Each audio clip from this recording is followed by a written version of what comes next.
Duel Review is brought to you by NexusDigitalComics.com. On today's Duel Review, it's Once Upon a Time. I'm RJ. And I'm Nick. Let's get to it.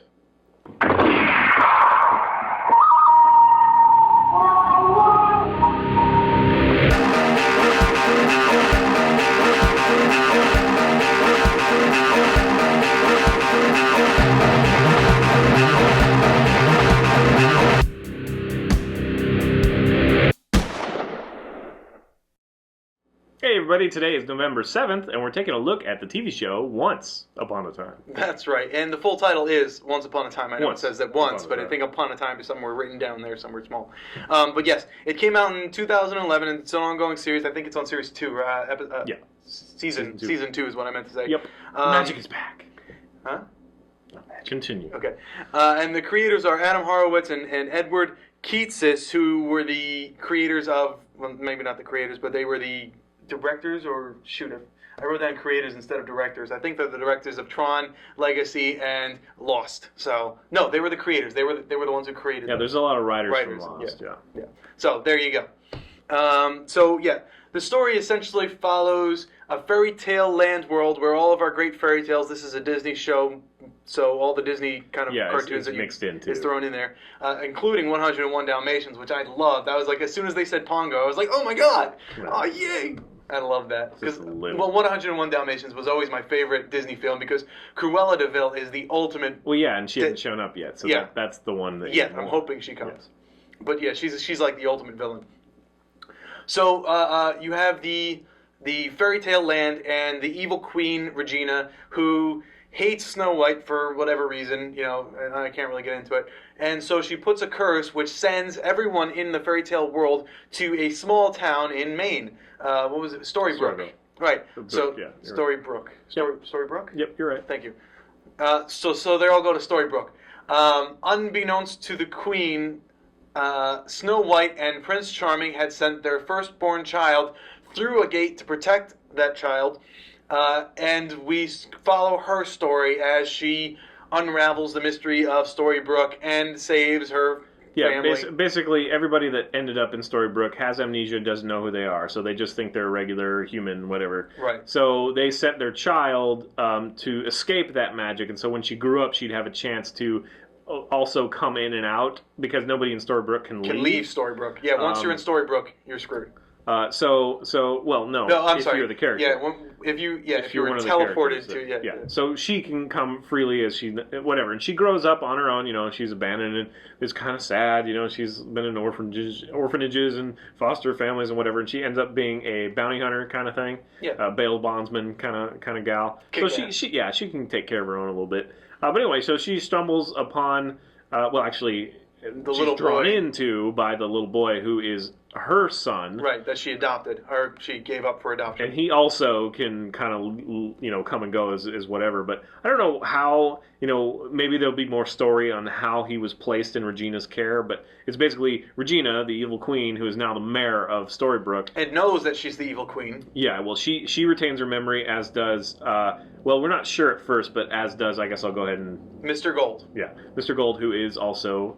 Rumpelstiltskin, and he is awesome. He's the friggin' reason to watch this for me. He is played by Robert Carlyle, who is also the voice of Gabriel Belmont in Castlevania Lords of Shadow, and he played Hitler in Hitler: The Rise of Evil. Brilliant actor in this, especially he has that really playful evil side that he gets to play in Rumpelstiltskin. We don't see him much in Mr. Gold, but I love his characters, and he has a very good range, obviously, because he can play both of them very, very believable. And the story that they gave him is awesome. I love his story. But a lot of it is actual story for Rumpelstiltskin. But anyway, so the little boy, he gets a message to his mother, brings her to Storybrooke, and then has to convince her to stay. And I'm not going to spoil any more than that. He's trying to convince her that this storybook that he has is an actual book, and all the people, all the characters in Storybrooke are characters in this book. And she, of course, doesn't believe it. And there's even this cheesy moment where she sees proof of it, but because she really doesn't believe it, she's in denial, she doesn't actually see it. Yeah. That part I thought was really stupid, because there are other explanations for that. I won't go into it more, though. I was shocked.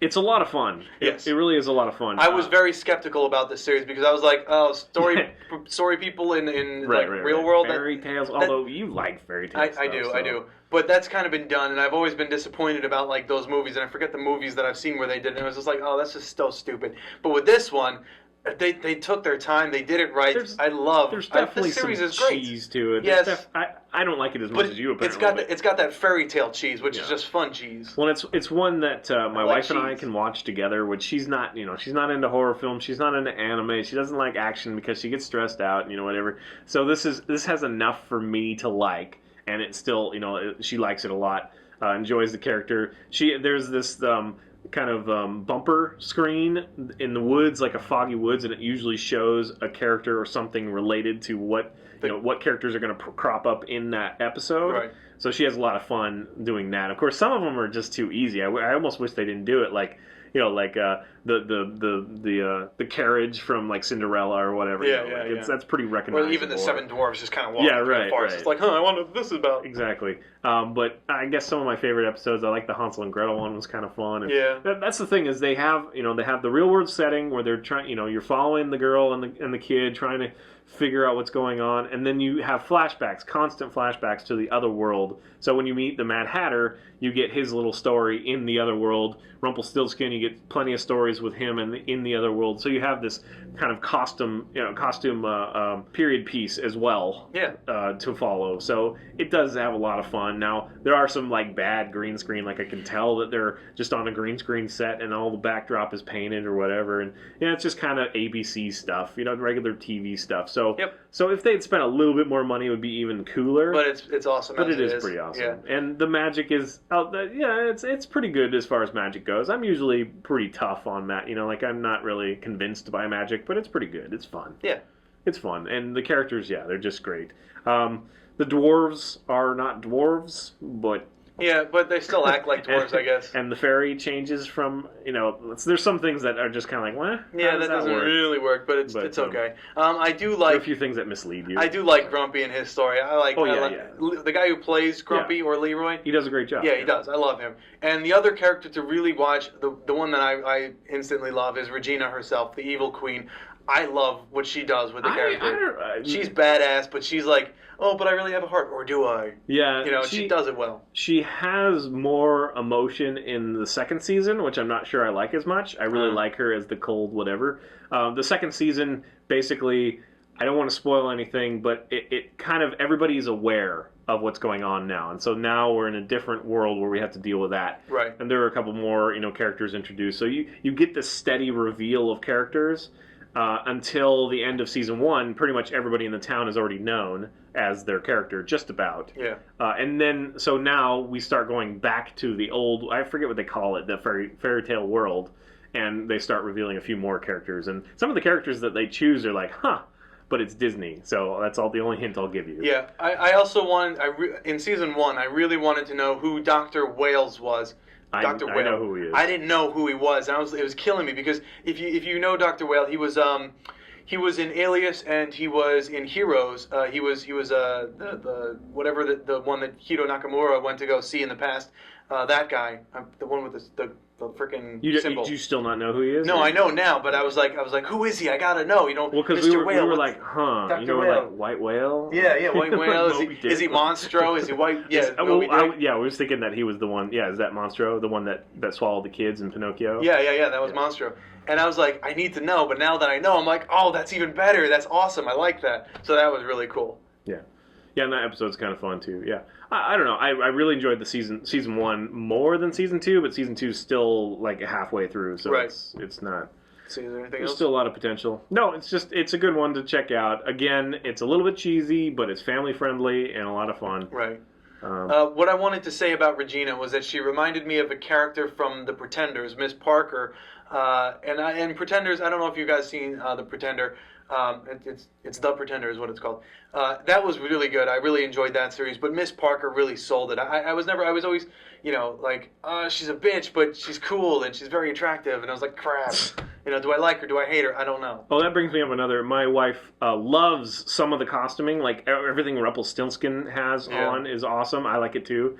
But they do kind of like the cheesy like rhinestone things, like for her especially in the fairy tale world for the evil queen. So there's some kind of that ridiculously overstated bling that's whatever, but some of the other stuff is so grounded that it just has this awesome appeal to it. Like, he wears like this alligator skin vest, Rumpelstiltskin, and it looks amazing. I love it. I want to wear it. I would like wear it for I would actually have worn it for Halloween if I would have, been able to get the money together to make something or whatever. That would have been cool. Awesome.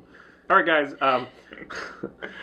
Please subscribe to our YouTube channel and follow our great playlists. Game Lab's been a lot of fun. Moonfire and Fover are great. Thank you. And please leave comments. We love comments. And you can help support us and our new digs by buying our wares at spiderwolf.com. That's right. T-shirts, art prints, short stories, card game, and more. Yep. We're working on board games real hard. Yes. Got some good ones. Come on. Prototyping. Every Sunday. Yeah. Look out for good stuff. Oh, I knew it. I had to. Coming up, the anime Rin. No! Come on. Dude, I've hit it like every time. There you go. I wanted to knock yours off is what I was trying to do. Oh, there you go. Ka-chow. Alright, so let's go over names. Emma is played by Jennifer Morrison. Snow, who is also Mary Margaret, is played by Jennifer Freakish Goodwin. ear. I don't see that. I don't see that. She has a freakish big ear. It's like weirdly cuppy. Oh, man, because like Snow White, she has long hair that covers it. And I'm like, oh, okay. And then when she cuts her hair short, it's like, freak ear. I think she looks better with the short hair. That's all I can look at. Man. So Charming, or David, is played by Josh Dallas. Regina is played by Lana Parrilla. And she has a scar on her lip that's pretty hot. I don't know why. Yeah, she is hot. She's attractive. Rumpelstiltskin, a.k.a. Mr. Gold, good, she's not. is Robert Carlyle. And Henry Mills, the little boy, is played by Jared Gilmore. And some of the other characters... Yeah, I think he did pretty well. And some of the other characters that you get to see is Grumpy, Belle, Red Riding Hood, Jiminy Cricket, I don't understand. Pinocchio, Geppetto, Seven Dwarves, and Balefire. And I wanted to bring up Balefire because he is the son of Rumpelstiltskin, and he was awesome. Yeah, because Belle, what they use as Beast is not... Yeah, that kind of threw me off, but it was okay. I want a true Beast. Yeah, so did I. Cool. Anyway, Mad Hatter's fun. Yes, he is. And I like the Huntsman in the beginning. Yeah. I would get up, but I'm not gonna. Because I have to squeeze through there. I need to. But I thought you were not getting up. I still need to. Oh, I'm sorry, man. I don't know what to do about that. Dude, you need all of yours. You spent them all. Yeah, I know. But I get up. Apparently you're not going to get up, so I don't know what you're going to do. I don't know either. Sad. It is. Sad. I'm going to have like bed sores and stuff. Why is that? Bed sores? Yeah. What is it called when you stay in one place for too long? It's bed sores, isn't it? If you're in bed. So what would it be if I was sitting down too long? Sit sores. Chair sores. Chair sores? Sit sores? That sounds... Sit sores. That sounds like a dinosaur or something. It does. No, you're missing one.